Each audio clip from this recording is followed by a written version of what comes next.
qué momento estamos en España y cómo habéis vivido todo lo que hemos vivido acontecido hace unos meses en España? Ramón. Bien, pues como bien has dicho, ha sido una sucesión de elecciones, empezando por las generales, luego las autonómicas, donde hubo además un adelanto electoral en una de las comunidades, como es la de la Comunidad Valenciana, luego vinieron todas las autonómicas, las locales y coincidiendo con las europeas, con lo cual la verdad que aquel que no estuviera puesto, que se sintiera ajeno a los procesos electorales, ha hecho un máster en poco más de unas semanas. Bueno, pues ahora hace unos días ya se han constituido todo lo que son las corporaciones locales, los municipios. Ahora se van a definir pues los diferentes conjuntos o las coaliciones, porque salvo excepciones, algunas que las ha habido sin duda, se tienen que configurar gobiernos autonómicos, y nosotros aquí en el ámbito europeo, cada uno en su ámbito de sus agrupaciones, en nuestro caso la liberal, pues estamos definiendo, como hemos definido pues en este caso la presidencia de nuestro grupo europeo, las vicepresidencias, y ahora vienen las comisiones que estábamos hablando justo antes de entrar en directo, de cómo va a quedar configurado todo. En cualquier caso, es un momento muy interesante. Hablando de Europa para Europa, ese sitio donde se decide el mayor porcentaje legislativo, hasta un 80% de lo que pasa en el resto de Estados miembros, pero creo que es una oportunidad para hacer más grande a España desde Europa y para ayudar a Europa a hacerse, en este caso, una Europa más renovada, una Europa más potenciada, donde nosotros queremos además, como ciudadanos, queremos pues que sea mucho más activa, participativa, dinámica, proactiva, y en eso es lo que vamos a participar. Inmaculada, ¿cómo habéis vivido estas campañas electorales desde Bruselas? ¿Cómo habéis apoyado al partido?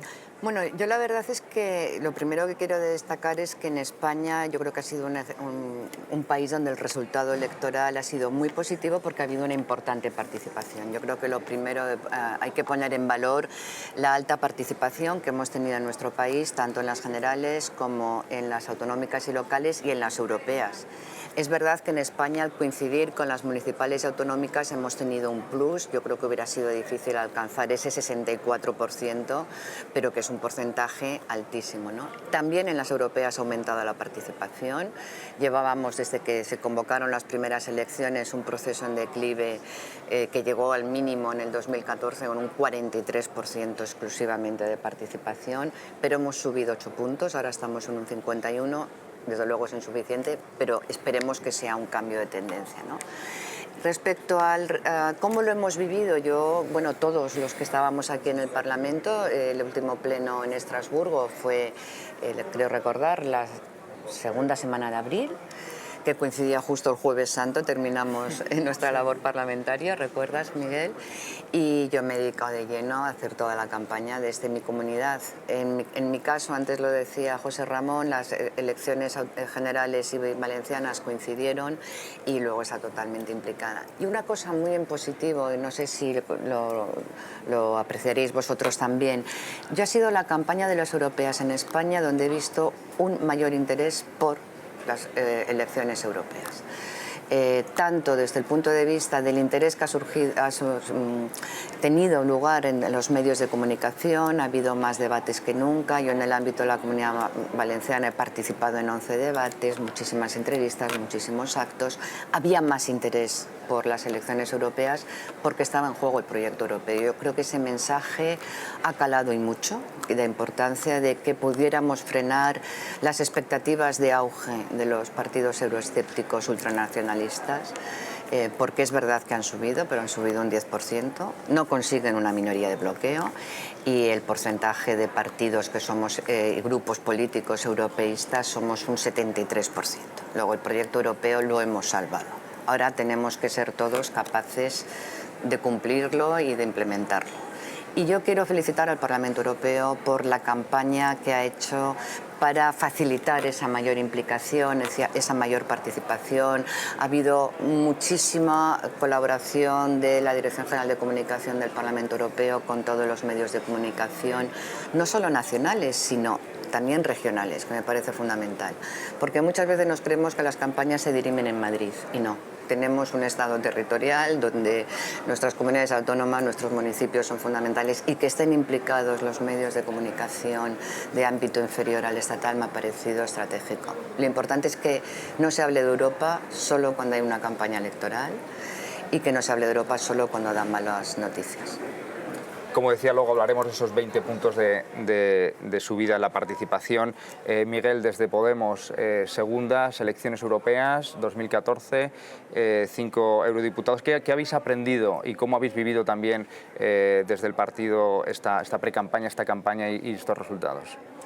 Bueno, yo creo que es un análisis que va más allá, evidentemente, de Podemos. Yo creo que es interesante ver varias cuestiones que ya han dicho mis compañeros. Yo creo que hemos visto una coincidencia electoral inusitada en nuestro país, ¿no? Yo creo que podríamos ver que realmente hemos agotado un ciclo electoral en un mes y medio, lo cual es verdaderamente sorprendente y es muy agotador, no exactamente para nosotros, sino sobre todo para la ciudadanía, ¿no?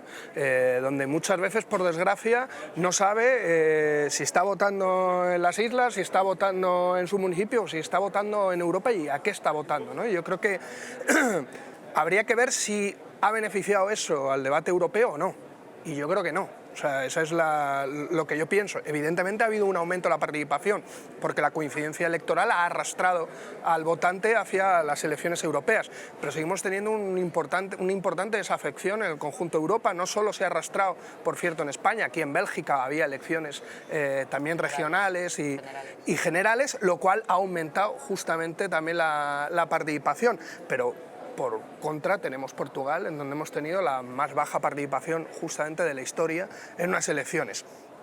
Creo que todavía un 51% es muy mal resultado. Creo que ahí es donde está verdaderamente en peligro el proyecto europeo, en donde no consigue atraer, no consigue, podríamos decir, por lo menos intrigar o animar a que la gente participe sobre Europa. Yo creo que ahí hay un elemento central. Tenemos unas elecciones generales en donde no se habla de Europa.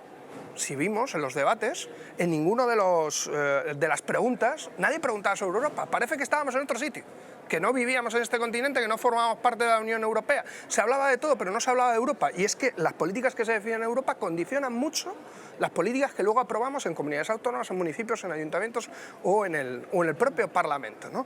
Con lo cual, yo creo que en España se sigue debatiendo poco sobre Europa, sigue habiendo un desconocimiento muy grande de Europa. Creo que eso es una mala noticia. Creo que no lo hemos conseguido paliar con estas elecciones y, por desgracia, creo que la coincidencia electoral nos ha perjudicado. Digo, nos ha perjudicado en un debate más general sobre proyectos europeos, donde nos estábamos jugando tanto en Europa. Sobre todo, no hemos acertado tampoco a meter debates que están siendo centrales, como el tema del Brexit, como otros elementos que seguramente hablaremos ahora, en la cuestión del cambio climático, la cuestión de la desigualdad, una serie de retos a los que nos estamos enfrentando también desde las instituciones europeas. Por ejemplo, los debates de los candidatos a la Comisión prácticamente han pasado sin pena ni gloria en nuestro país, o sea, mientras que en otros países han condicionado el debate, ¿no? ¿Por qué crees que es exactamente? ¿Cuáles son las soluciones y cuáles son la solución de eso, ¿no? ¿Cómo podemos poner solución a eso? Bueno, yo creo que lo primero es cómo conseguimos acercar el debate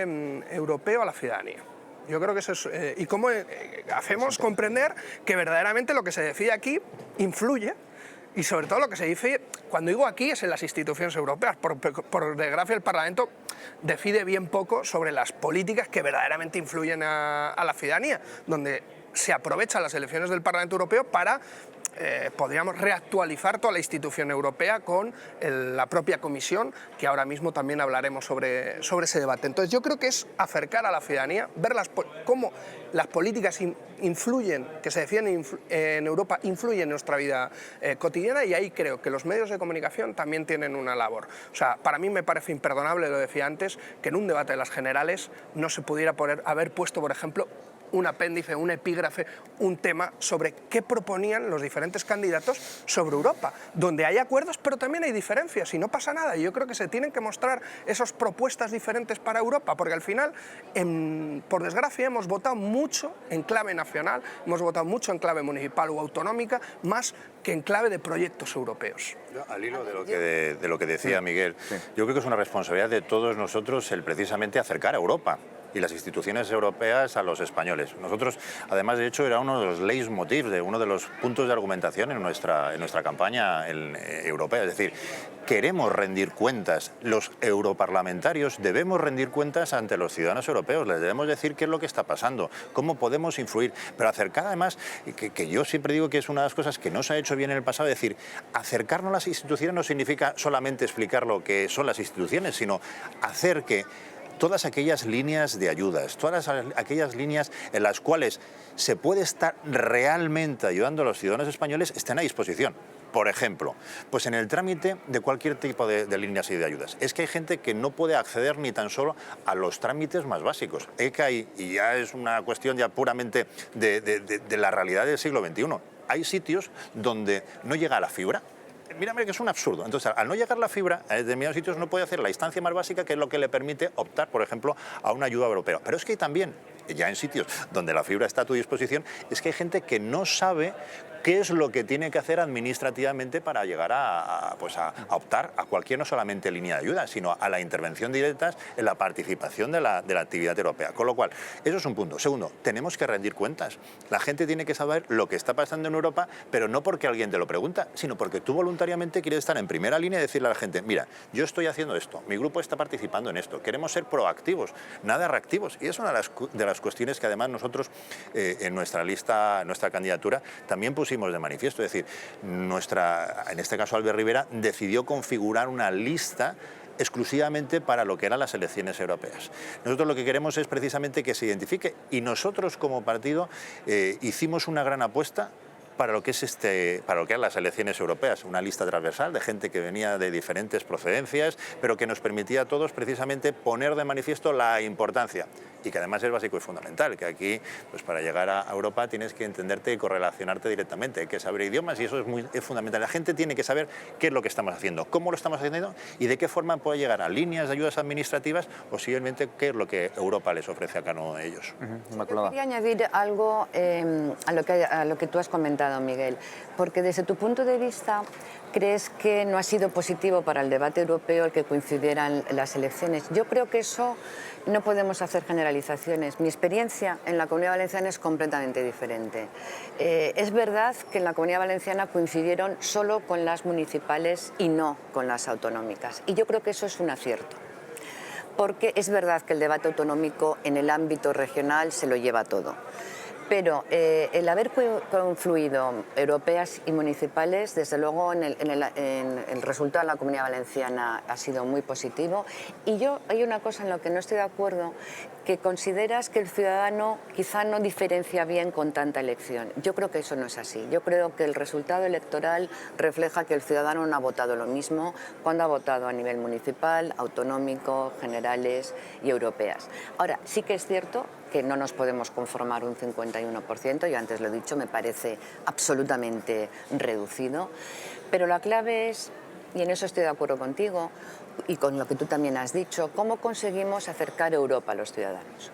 Y desde mi propia experiencia personal, yo creo que mientras no consigamos que los medios de comunicación tengan una voluntad firme de hacer llegar lo que realmente se está decidiendo aquí a los medios de comunicación nacionales y regionales, es muy difícil. Solo con la voluntad, y ya lo verás aquí, de dar a conocer lo que se está haciendo, si no hay una implicación de los medios, es imposible. Yo por eso felicito el que tengáis este medio de comunicación y sobre todo este interés, porque es la suma y el compromiso de todos lo que nos permite hacerlo, ¿no? Y yo por eso antes lanzaba una punta de lanza a favor de la estrategia que siguió el Parlamento Europeo en materia de comunicación durante la campaña, para que no se quede ahí. Porque si no están los medios de comunicación implicados, es imposible. Y segundo, yo creo que es fundamental que en el Congreso de los Diputados haya debates de ámbito europeo permanentemente. Tenemos una comisión mixta Congreso-Senado para la Unión Europea, donde han venido todos los comisarios, algunos varias veces. Michel Barnier, el negociador jefe para el Brexit, varias veces. ¿Qué eco han tenido las comparecencias de los comisarios en el Congreso de los Diputados? Ninguna. Entonces, es fundamental que haya esa responsabilidad porque el 84% de las leyes que se aprueban en el Parlamento en España proceden de aquí. Y si tú no intervienes cuando se están decidiendo las nuevas directivas y regulaciones o cuando se están estableciendo los nuevos proyectos y programas para potenciar la inversión, la innovación, si tú no incides desde el principio en cómo queremos que sea, lo que al final ocurre es que otros deciden en función de sus intereses y lo que hacemos en España es acoplarnos a lo que otros han decidido. Y eso es algo que debemos de cambiar desde mi punto de vista radicalmente. Hay que estar aquí desde el principio. A ver, hay un dato que yo creo que es inapelable. Lo publicaba justamente el CIS. Cuando empezábamos la precampaña de las europeas, el 80% de la ciudadanía española no sabía que se votaba en Europa en mayo. Yo creo que eso es y estábamos hablando del 5 de mayo. Sí, o sea, que sí. es un dato que yo creo que es inapelable y es incontestable. No había ambiente de elecciones europeas. ¿Por qué? Porque el debate estaba más centrado en cuestiones nacionales, autonómicas o municipales. Porque la gente entiende que le afecta mucho más eso a su vida cotidiana que lo que se decide aquí en el Parlamento o en la Comisión o en el Consejo. Y eso es así. Y hasta que no pensamos eso, da igual ciertos elementos que podemos hacer necesarios, voluntaristas y demás, y nosotros lo hemos hecho. Nosotros hemos hecho, cada año, desde que Podemos está aquí, ha hecho una ronda de rendición de cuentas por todo el Estado español, explicando lo que hacemos. Tenemos un portal de transparencia donde ponen todos los gastos que tenemos, nuestra agenda, nuestra actividad y demás. Eso llega a donde llega, o sea, tiene un alcance limitado, ¿no? Y lo hemos visto en que no hemos conseguido ni unos ni otros poder incidir realmente en la ciudadanía. Entonces, yo me pregunto si no hay un elemento importante y si uno de los grandes retos que tiene y uno de los grandes peligros que tiene la Unión Europea no es la desafección.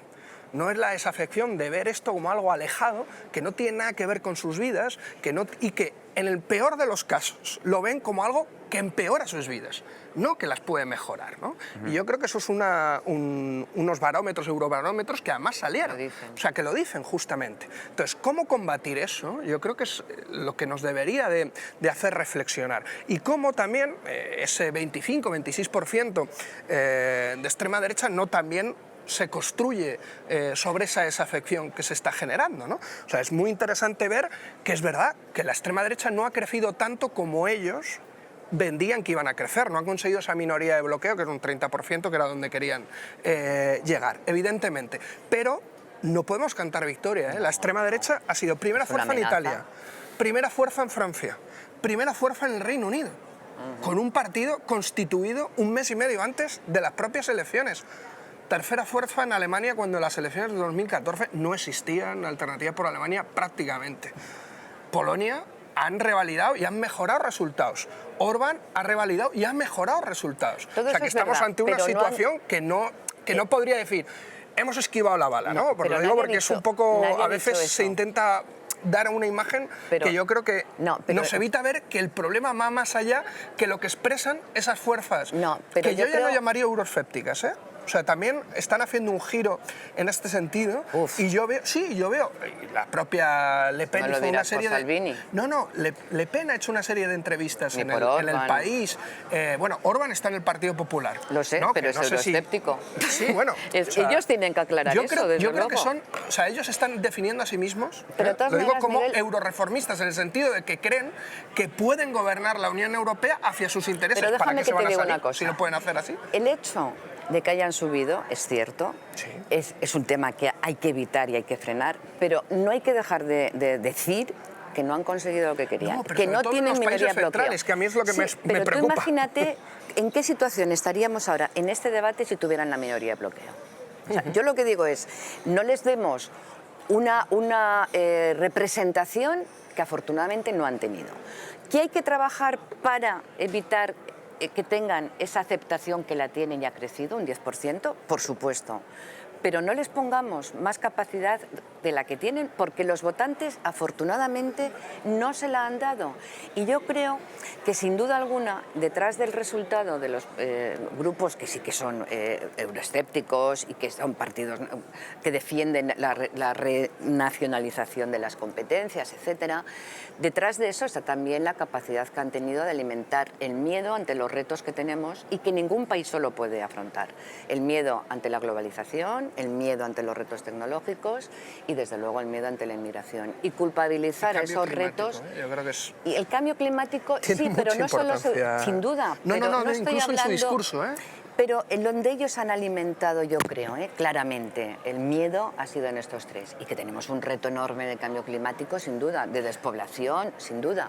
Pero no es, yo creo, Dato, hay problema. más refugiados climáticos hoy día Sin en el duda, mundo que por violencia pero no política. estoy hablando de a día de hoy, objetivos, estoy a día de hoy. hablando de lo que están alimentando y Claro, cómo. claro, sí, a día de hoy. Y eso es José, así. José Ramón, ¿cómo no? Yo creo que también una reflexión, yo tampoco incidiría demasiado en que hay que, no voy a decir culpabilizar, pero achacar esta falta de participación también a los medios, que podría ser, no voy a cuestionarlo, pero sí que creo que es una responsabilidad de los propios partidos, de si somos capaces de incidir lo suficiente en la población, si somos capaces de informarles lo suficiente de lo que pasa en Europa, de si somos capaces de generarles una inquietud como para participar. Es decir, si esa inquietud, si esa excitación de lo que es Bruselas en nuestros países miembros no llega por nosotros, será responsabilidad nuestra. Por eso es uno de los puntos más importantes que nosotros queríamos incidir. ¿Por qué me refiero? ¿A qué me refiero? A la gente hay que decirle, aparte de que Europa te genera en torno al 80% de la legislación que luego se redunda en los países miembros, a Europa hay que decirle, y a los españoles hay que decirles, en este caso muy concreto, los beneficios de estar en Europa. Es que gracias a Europa, España ha podido evolucionar. Solamente ya basta hablar del ámbito de infraestructuras o del modelo en el cual, en el ámbito medioambiental, alimentario, aunque hay que incrementar y mejorar mucho, solamente en eso ya se puede ver, es una percepción del día a día. Cómo hemos tenido la ausencia de conflictos bélicos en Europa, gracias a que, en toda Europa, gracias precisamente a la existencia de la Unión Europea. Pero también Europa tiene una serie de amenazas que vienen por parte de los populistas, por parte de los extremistas, por parte de los nacionalistas y por parte de los euroescépticos. Y si nosotros somos capaces de transmitirle esas amenazas, también la gente se va a involucrar porque va a ver Europa como parte de lo que le está afectando en el día a día. Es decir, la distancia que se pone en muchas ocasiones por parte o entre Europa y el ciudadano español, sin ningún tipo de duda, yo creo que la debemos reflexionar como autocrítica. Somos nosotros los que tenemos que hacer lo posible para que esa distancia se acorte. Si encima los medios de comunicación nos ayudan, y en este caso vuestra presencia no es más que no solamente agradecida, sino imprescindible para que eso se produzca, seguramente que entre todos acortaremos esa distancia y sobre todo la frialdad de que hay gente que dice que bueno, eso Europa a mí no me toca. Eso de que los eurodiputados es gente que vive muy bien, que está al margen de todo lo que está pasando. No, tenemos que implicarnos en el día a día, tenemos que hacerle rendición de cuentas, tenemos que decirles lo importante que para nosotros es nuestra toma de decisiones y lo que tú comentabas, es decir, hay que hacer un efecto preventivo de la legislación, porque si llegas tarde, ahí ya solamente te puede tocar quejarte. Entonces hay que ser proactivos. Ahí quiero ir yo, José Ramón, estabas hablando, ¿no? Y hablamos mucho de los ciudadanos, pero también hay un conglomerado de participantes activos dentro, también quizás desde un lado más económico, que es la empresa, ¿no? La empresa en España, que durante los últimos 4 años ha visto cómo a nivel regional han ido cambiando los gobiernos, con lo que España tenemos comunidades autónomas que pueden regular sobre ciertos temas, y a la vez en los últimos 4 años, pues bueno, hemos visto elecciones nacionales casi 3 veces. ¿Cuál es la recomendación y cómo debe ser la relación Parlamento Europeo, diputados, comisión, con la empresa española en unos momentos en el que hay una incertidumbre grande por parte de la empresa, en la que, bueno, cuando no hay un gobierno estable, pues pueden surgir ciertos temas que pueden ser complejos para la empresa española? ¿Cuáles son vuestras recomendaciones en ese sentido? Vamos, si pues yo creo que, fíjate, yo no diferenciaría entre instituciones europeas, instituciones españolas, autonómicas o locales. Yo diría iniciativa privada, administración pública. Es básico y fundamental que exista seguridad jurídica. Sin seguridad jurídica, ningún empresario privado como grandes holdings o privado como un inversor individual. Si no hay seguridad jurídica, no hay capacidad de inversión. Nadie va a invertir su propio patrimonio en algo que no sepa que vaya a tener una rentabilidad. Por lo tanto, y lo digo con conocimiento de causa, porque cuando yo fui presidente del gobierno de las Islas Baleares, a mí de lo que primero se quejaban los inversores, luego obviamente pudimos darle la vuelta, es de la falta de seguridad jurídica. Nadie va a invertir en un proyecto si no tiene una seguridad jurídica. Luego ya decidirá él si va o no va. Lo hará de una forma o lo hará de otra, porque al final el rendimiento es fruto de su propia capacidad de inversión. Pero si no hay seguridad jurídica, ahí la inversión privada no va a llegar nunca. Por lo tanto, hablando de las administraciones públicas, en este caso de las instituciones europeas, aún más si cabe porque en una administración local, en una administración autonómica, la relación entre lo público y lo privado es muy próxima. Es decir, cualquier inversor puede ir a hablar con su alcalde, con su concejal, con su presidente de autonómico o sus consejeros, porque tiene un contacto directo y puede haber una interacción. Yo, por ejemplo, en mi caso, nosotros, la iniciativa de la colaboración público-privada fue lo que permitió que, siendo un gobierno autonómico en una auténtica crisis que hubiera supuesto un cierre de una empresa, fuimos la comunidad autónoma que más creció de toda Europa, la región, con un 3,7%. En eso se basa la seguridad jurídica y la inversión. Por lo tanto, al tener unas instituciones privadas mucho más alejadas del inversor directo, lo que necesita es mucha más confianza. Y esa confianza se deposita también en la interacción directa. Cualquiera de nosotros hemos tenido gente que se interesa por cómo se va a legislar, pero no pues que tenga interés especial por cómo se va a legislar una u otra cosa, sino porque influyen directamente sus propios intereses de inversiones. Por lo tanto, ¿qué debe privar por encima de cualquier consideración de relación entre lo público y lo privado? La seguridad jurídica. Después, y los liberales así lo vemos, después será cada uno el que decida invertir de la forma y manera que considere necesario, o no invertir, porque a lo mejor esos requisitos o esas condiciones no se adaptan a su capacidad de inversión o a sus objetivos de resultado, de cuenta de resultado final. Pero lo básico y fundamental es que exista seguridad jurídica en todas las instituciones, y las instituciones europeas no pueden ser una excepción.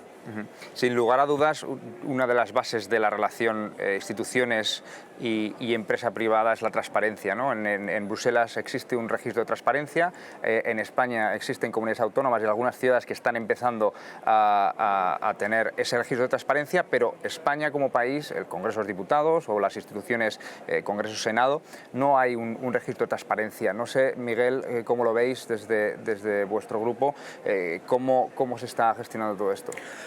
Bueno, tú has dicho un elemento que para nosotros es central, que es la transparencia, ¿no? La transparencia de reuniones, la transparencia de intereses, las transparencias de patrimonios.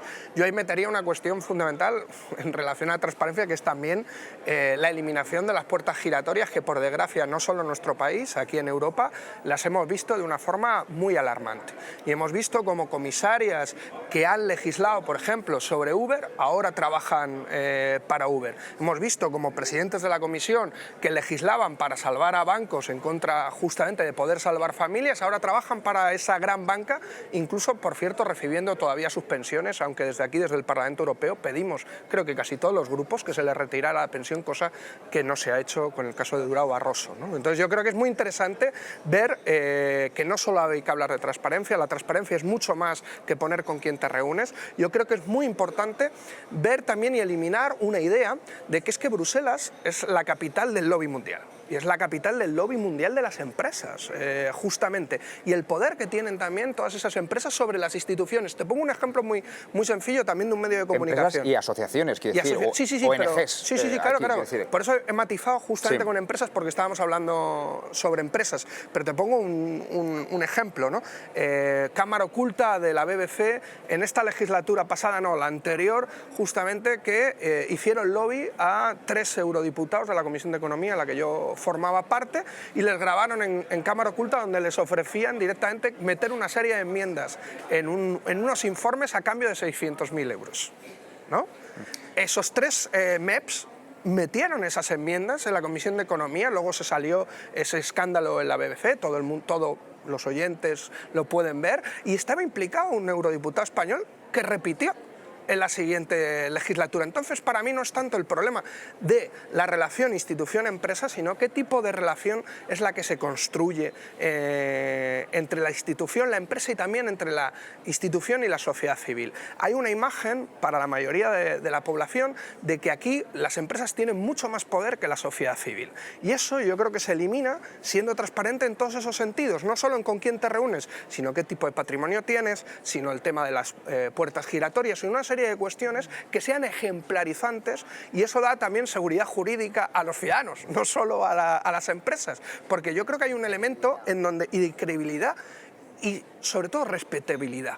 Y hay un elemento que me parece muy importante, que ya hablando de seguridad jurídica, hubo un caso, yo creo que España, el elemento de inseguridad jurídica que más ha llevado a los tribunales a España es el cambio de legislación justamente sobre las renovables, en donde no solo dejó a empresas, sino también dejó a miles de pequeños inversores, de usuarios que se creyeron que no solo era un negocio, sino que era una forma de entender también una transformación social, de entender también una transición energética y ecosocial. Se dejó atrás y creo que las instituciones europeas, aunque fue una decisión evidentemente estatal de un gobierno, tendrían que haber tomado parte para que eso no pudiera suceder. Porque además no solo iba en contra de la seguridad jurídica de todas esas personas y de esas empresas, sino que también iba en contra de la integridad del planeta y sobre todo de las competencias y sobre todo de los compromisos de España y Europa en torno al clima. Eso para mí es un caso flagrante de inseguridad jurídica en donde tendría que haber actuado la Unión Europea. Bien, yo estoy muy de acuerdo con lo que acabas de señalar. El tema va más allá de la transparencia. Va sobre todo de qué manera tiene que establecerse esa regulación, hasta dónde puede llegar la capacidad que tienen que tener de trasladar sus intereses, pero tiene que ir acompañado de una integridad por parte de los políticos, tanto en el ámbito del Parlamento Europeo como sin duda también en el ámbito de la Comisión y el control. Entonces, es muy difícil que tú puedas ejercer un control de lo que debe de ser la necesaria participación del sector privado, entendiendo tanto el sector empresarial como los representantes sindicales, como las organizaciones no gubernamentales, todo, pero tiene que ir acompañado de una transparencia total respecto al resultado de sus gestiones y sobre todo cuando estamos aquí en el Parlamento nuestra obligación es defender el interés general, pero para defender el interés general tenemos que conocer los intereses sectoriales. Y yo creo que para eso es estratégico que haya lobbies, yo creo firmemente en la necesidad de que existan lobbies bien regulados y sobre todo bien controlados. En España los lobbies tienen una mala imagen tremenda. Yo creo que eso es parte de que no había regulación, no existe esa transparencia y no existen esos mecanismos de control y de actuación inmediata. Porque el caso que acabas de comentar, que aquí fue muy sonado, el de los eurodiputados en la Comisión de Economía, y que repitieron, eso no es aceptable. Es que no es aceptable que a alguien le pillen con el carrito de los helados y siga vendiendo helados. No puede ser. Ahora, yo creo que tenemos que reconocer una cosa. Los lobbies existen. Empresas de otros Estados miembros lo ejercen y lo ejercen mejor que las empresas españolas. Yo creo que tenemos una oportunidad porque tenemos un presidente del gobierno profundamente europeísta, que tenemos que recuperar capacidad de influir en la Unión Europea. Y yo creo que España no ha tenido reflejo en el poder de representación en las instituciones europeas que nos corresponde por nuestra dimensión, tanto poblacional como económica. Ahora estamos en las mejores condiciones y lo estamos porque Italia se ha bajado del carro de lo que es un país en defensa del proyecto europeo y porque desgraciadamente no sabemos la fecha exacta, pero el Brexit se va a producir. España está llamada a jugar un papel clave en el eje franco-alemán. Y tenemos un presidente que además ha obtenido los mejores resultados electorales de la socialdemocracia en la Unión Europea y que se ha convertido en el referente y que me encanta ver que está sentado con los negociadores para decidir. Y en esa capacidad de influencia está también el cómo conseguimos que esa influencia se traduzca en mejores políticas, en mejor Europa, en mejor interrelación. Y yo sí que hago una llamada a que el tejido empresarial español, porque te has referido concretamente al tejido empresarial, se dé cuenta de que tiene que participar de las organizaciones empresariales europeas. Porque si no formas parte del tejido asociativo europeo, otros de nuevo son los que tienen el peso en esas instituciones y son los que defienden sus intereses sectoriales particulares. Y España tiene que defender los nuestros. No nos olvidemos que la industria y los servicios son los que tienen más peso en la economía, los que dan más puestos de trabajo. Y donde tenemos mayor competencia por parte de los dos grandes bloques donde Europa no se puede quedar constreñida, que son Europa y China. Y los chinos saben defender muy bien sus intereses nacionales y los americanos también. España tiene que ser en eso muchísimo más proactiva y el tejido empresarial también tiene que ser más proactivo en tener esa capacidad de representación aquí en las asociaciones europeas y de interlocución necesaria con los representantes institucionales. Yo, por ejemplo, la Comisión de Comercio Internacional, cada vez que se está a punto de cerrar un acuerdo, y durante el proceso de negociación recibes a muchas organizaciones donde te cuentan el caso concreto de cómo le afecta un determinado posicionamiento dentro del acuerdo. Y es muy raro que vengan las empresas españolas. Yo soy la que tengo que ir a España y conocer qué problemas genera esto, cómo puede afectar. No puede ser. No puede ser, tienen que ser también. O sea, que tenemos que tener una rueda perfecta de comunicación y de interactuación, desde mi punto de vista, sector público, sector privado e instituciones europeas. Es fundamental. Si Ramón, ¿quieres comentar o pasamos al último bloque? Sí, no, simplemente para añadir, porque yo estoy muy de acuerdo en parte de lo que has comentado, yo creo que debe existir una perfecta bidireccionalidad y un trabajo mutuo entre la institución, en este caso representadas por los distintos partidos, y la iniciativa privada. Pero es de necesidad para ambos. Es decir, si nosotros no sabemos cuáles son las inquietudes y de qué forma la legislación puede ayudar no a las empresas, sino a los intereses primarios de ellas, que en definitiva son los ciudadanos, no podremos hacer la mejor de las leyes, repito, para los ciudadanos, que es el beneficiario definitivo de esa intermediación que se produce a través de una empresa, de una organización, en definitiva, de un colectivo, una ONG, lo que fuera. Por eso nosotros también necesitamos saber esa información de un punto de vista básico. Y segundo, a la inversa, ellos tienen que saber que nuestra legislación, si no es lo suficientemente correcta, puede poner en entredicho intereses como país. Con lo cual ahí tenemos una corresponsabilidad entre las dos partes. Y finalmente, para concluir, España y todos los partidos que representamos a España debemos colocarla en el lugar que se merece en el ámbito europeo. Somos una grandísima potencia. ¿La tercera potencia, podemos decir, después de Francia y después de Alemania? Pues sí. ¿Y por qué no tenemos que aspirar incluso a ser más? Es cierto que hay diferentes países que de una forma u otra, y tú lo has comentado, tanto el Reino Unido como Italia, están quitándose de ese mapa de acción directa. Y esa oportunidad no la puede dejar perder España, a través de sus gobiernos, a través de sus partidos y a través de los eurodiputados, que no somos más que una pieza básica de ese engranaje legislativo que tiene que beneficiar, en definitiva, a lo más importante, que es por lo que estamos nosotros aquí, que son los ciudadanos. Ahora mismo se está negociando, los jefes de Estado están negociando cuál va a ser el próximo presidente o cuál va a ser la próxima presidenta de la Comisión Europea. Claro, ese es un ejercicio que muchos europeos quizás no lo entiendan, ¿no? Porque dicen, nosotros votamos y consecuentemente esa es la reforma que hay muchos partidos que hablan, ¿no? Por otro lado, estamos en un momento en el que tenemos una presidencia del Grupo Socialista Europeo española, hay relaciones del Grupo Liberal con Albert Rivera, que parece que está en muy buena sintonía, parece que Podemos, el gobierno de España, puede tener mucha influencia. Es decir, estamos en un momento hacia dónde vamos, y ya para acabar, hacia dónde vamos y sobre todo en este futuro gobierno de la Comisión Europea, ¿cuáles van a ser o cuál va a ser, si tuvieses una bola de cristal, cuál va a ser el resultado de estas charlas que se está teniendo a muy alto nivel y muchas veces a puerta cerrada, ¿no? Miguel, ¿tú cómo lo ves?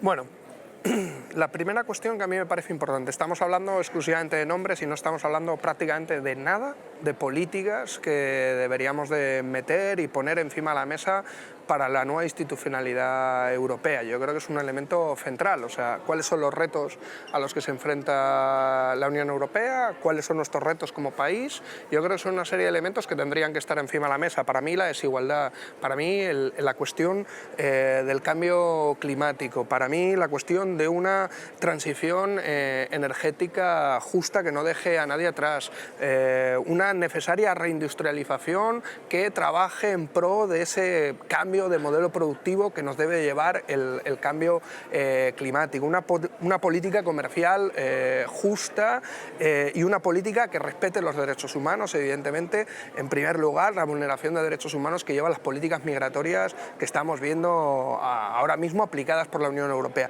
Todo esto para mí debería estar en el eje central del debate político europeo y no tanto si es Vestager, si al final va a ser Weber o si al final es Timmermans, ¿no? Yo creo que eso debe ser la conclusión de una propuesta política encima de la mesa, porque las elecciones europeas, por primera vez, no lo hemos dicho nadie, se nos ha escapado, por primera vez la suma de socialistas y populares no da mayoría en esta Cámara. Y se necesita de una reconfiguración, de una serie de mayorías en donde parece que liberales y verdes entran en esa reconfiguración, ¿no?, de esas mayorías parlamentarias. ¿Eso qué va a suponer a la hora de cambio de las políticas que se han llevado en la Unión Europea? ¿Va a haber un cambio de políticas en torno, por ejemplo, a la austeridad que hemos visto en estos últimos 10 años? ¿Eso qué va a suponer, ¿no? O sea, porque hay muchas más cartas que las que estamos viendo. También nos estamos jugando quién va a ser el presidente del Banco Central Europeo. Y claro, Alemania a lo mejor deja caer a Weber para que entre un alemán a llevar el Banco Central Europeo, y que alemán justamente en un momento en donde hablamos de que en un año podríamos estar en recesión en Europa. O sea, que hay una serie de retos que nos estamos jugando ahora mismo que otra vez para la ciudadanía son totalmente incomprensibles, donde no hay apenas política encima de la mesa y donde hay muy poca transparencia también sobre estos debates, en donde al final lo que vemos es una mesa en donde tenemos a Sánchez reunido a 4 en una mesa, ¿no? ¿Pero qué están decidiendo en esa mesa? Porque hay una cosa que yo sí que le reprocho a Sánchez, no sentarse en esa mesa, sino no dar explicaciones en el Parlamento sobre lo que se está decidiendo en esa mesa. Lo digo porque se lo reprocho a Sánchez y no a otros, porque Sánchez se comprometió justamente antes de los consejos y después a un debate parlamentario para decir qué se está decidiendo y qué se está hablando, porque entiendo que no está defendiendo la postura del Partido Socialista, sino que está defendiendo la postura de un país, y eso conlleva que tenga un control parlamentario. Eso es lo que ha definido el Partido Socialista y nosotros le hemos apoyado y no se está cumpliendo. Y creo que es un elemento de transparencia que ayuda a acercar también el debate a la ciudadanía. Y yo creo que es un elemento que se puede corregir, que espero que se corrija, y que cada vez que haya consejos, cada vez que haya debates importantes en Europa, ese debate se traslade al Parlamento español, no solo al Parlamento Europeo, y eso se traslade a la ciudadanía. Y se traslade no con una cuestión de cromos y de nombres, sino una cuestión de cambios de políticas. O si hay que mantener las mismas, perfecto, pero ¿por qué se mantienen esas políticas? ¿No? Yo creo que eso es lo que deberíamos de esperar justamente de este proceso. Bueno, como colofón final, aquí hay 3 partidos sentados, Podemos, Partido Socialista y Ciudadanos, que son clave ahora mismo en España, ¿no? Tenemos un presidente en funciones, hay diálogo, pero ¿qué es lo que realmente está pasando y cómo os gustaría ver España en septiembre de 2019? ¿Qué es lo que creéis que va a pasar en España y qué es lo mejor para los españoles desde vuestro punto de vista, Inmaculada? Sí, yo antes déjame que conteste una cosa a Miguel, porque tú aludías al hecho de que el presidente del Gobierno en funciones no ha cumplido su palabra con llevar al Pleno del Congreso el debate. Te quiero recordar que es un gobierno en funciones y que, por tanto, sí, es un gobierno en funciones, todavía no está definida la estructura de gobierno, no están definidas las comisiones legislativas. Hay negociaciones en Europa, sí, el compromiso de trasladar que se está negociando. Sí, pero tú tienes que tener un Parlamento ya que responda a una nueva estructura de gobierno. Y otra cuestión. A ver, el Consejo ha hecho públicas su estrategia de cuáles son las prioridades para la Unión Europea. El problema es cuánto ha llenado eso de las páginas escritas o en los medios de comunicación. Nada.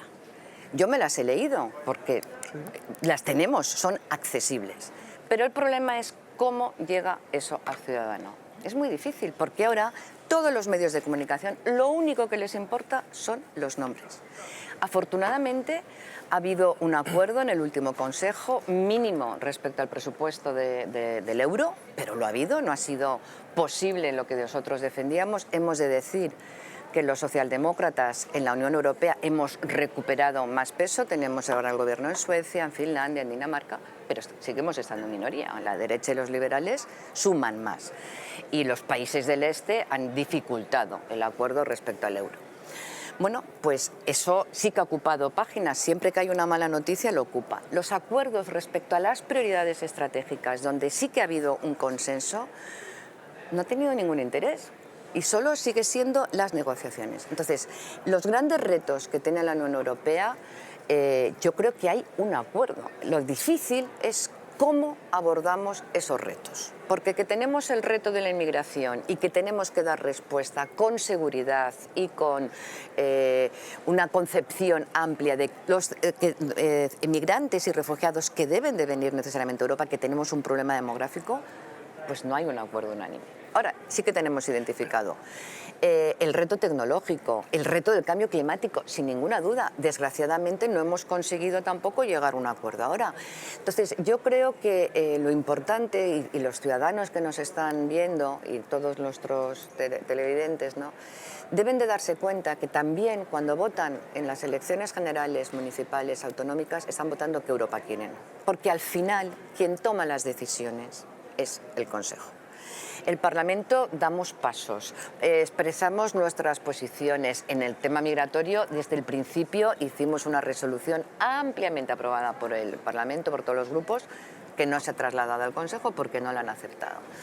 Entonces, bueno, eso yo creo que es importante que se sepa. Respecto a la pregunta concreta que hacías y cómo a partir de septiembre España puede. Bueno, yo creo que lo primero que tenemos que conseguir es que realmente haya un presidente de la Comisión que responda a lo que este Parlamento dijo, que tenía que ser un candidato que se haya presentado a la ciudadanía como tal para presidir la comisión y que tenga aquí la mayoría, porque lo que no vale es decir, como hace el Partido Popular, si es para las europeas tiene que ser el partido más votado, pero si estoy en España hago pactos con Ciudadanos y con Vox para vulnerar los resultados de la mayoría. Bueno, pues que se sea coherente. Si eso vale, que vale en democracia, vale igual en la democracia europea, ¿no? Sí que me gustaría acabar con la pregunta, ¿no? Tenemos ahora un presidente en funciones y tenemos dos partidos, ¿no? ¿Qué va a pasar en España? ¿Que va a presidir Sánchez con Podemos? ¿Va a presidir Sánchez con Ciudadanos? ¿Cómo lo veis? Bueno, yo creo que eso hasta ahora, porque a fecha de hoy la situación es cambiante, Ciudadanos han rocado. Ayer, desgraciadamente, hubo una comisión ejecutiva de Ciudadanos donde claramente se apoyó a la posición de Albert Rivera de aplicar un cordón sanitario al Partido Socialista y de seguir pactando con el Partido Popular y Vox, que dificulta que haya ese acuerdo de qué sería imprescindible para la estabilidad para el Gobierno de España. Nosotros seguimos hablando, yo creo que el resultado electoral en España es claro que quieren un gobierno progresista. Yo espero y confío que se llegue a un acuerdo de gobierno con Podemos, pero es verdad que la suma no es suficiente. Y yo creo que es verdad que el papel de Ciudadanos y también el del Partido Popular deben de anteponer ahora mismo la situación de país. Y si queremos seguridad jurídica necesitamos un gobierno estable. Y si queremos un gobierno estable hay que facilitar que haya una investidura. Y cada uno quedarse luego en la posición y jugar el papel que le corresponda. Pero que tengamos un gobierno. Salmón. Bueno, hay una evidencia. Ciudadanos lo que ha dicho es que lo que no va a hacer es ayudar ni investir a Pedro Sánchez. No hablamos de socialistas, hablamos de Pedro Sánchez. No es lo mismo, bueno, dicho por importantes socialistas. Yo tengo muchos amigos socialistas que no quieren saber nada de Pedro Sánchez. Mire, nosotros lo que no vamos a hacer, y lo tenemos clarísimo, es dar apoyo a alguien que es capaz de vender a Navarra, que es capaz de vender cualquier cosa simplemente por mantener algo prioritario que es su silla, que es capaz de malvender a España a cualquier precio y que es capaz de pactar con los etarras que han matado a cientos de españoles de muchos colores políticos simplemente por gobernar. Y eso no es cuestionable. Eso es argumentario, pero no responde a la realidad. No es un argumentario. Sí, es el Que no le argumentario digan que a los utilizáis españoles todos. que es un argumentario Pero, pactar ¿qué con me estás- etarras. pero Pero qué ¿qué estás argumentario es diciendo? este? No, Pero, vamos ¿qué a ver. estás diciendo? Lo que es absolutamente constatable es que Pedro Sánchez ha permitido que en Navarra se pacte con los etarras y que había una Pero, vamos a ver, coalición y que había... Pero, por favor, déjame hablar, yo entiendo que eso al Partido no, Socialista es que eso, le lo que quema estás enormemente. diciendo, claro, No, porque es una que, realidad. Mira, Porque los partidos que están representados en los parlamentos son partidos que están reconocidos y que son legales. ETA, Perfectamente. afortunadamente, se acabó hace tiempo Muy y bien. gracias Y al Partido entonces, Socialista y Otegi, un ¿por gobierno qué socialista. los socialistas, en este caso la responsable del Partido Socialista en el País Vasco, se va a cenar con Otegi? Es que no se Otegi puede- es un hombre de ¿Y paz. por qué habláis ¿no? vosotros con la extrema derecha Mira, que no mira, defiende vamos las a ver, autonomías? es que y yo es entiendo preconstitucional? perfectamente Pero, que este por tema favor, sea muy escamoso. ¿Tú sabes de lo que han hablado? Yo no sé de lo que han hablado, pero ¿Ves yo no que me estás siento con diciendo alguien que que estás- mata a nadie. Yo no me siento con nadie que mata a nadie. No me siento Pues con nadie mira, que los defiende a los franquistas han matado asesinos. muchos, ¿eh? Es que yo no soy Los del franquismo. franquistas han matado Mira, es que muchos y los han dejado no, en las pero vamos a ver, cunetas, pero yo no sé con qué se sientan uno. Yo lo que sé es que el Partido Socialista y su representante en el País Vasco se sientan con alguien que ha matado a alguien, con alguien que sigue defendiendo la muerte de los demás, con alguien que simplemente no ha pedido perdón por matar a nadie. Y eso es una realidad. Y por eso, Mira, de verdad. Ciudadanos Así será no imposible quiere... construir Lo un que país es que mira al no futuro. Sí, no se sí, puede sí. mirar al No, futuro no. sin pedir perdón por el pasado. Y hay gente que Pues no ha los primeros pedido que perdón tienen que y hay pedir perdón gente que son no ha pedido... son los franquistas, Yo- fascistas y Vox. Vamos Los a ver, primeros que pues vamos tienen a que ver, pedir déjame perdón. hablar porque yo entiendo que eso es cambio.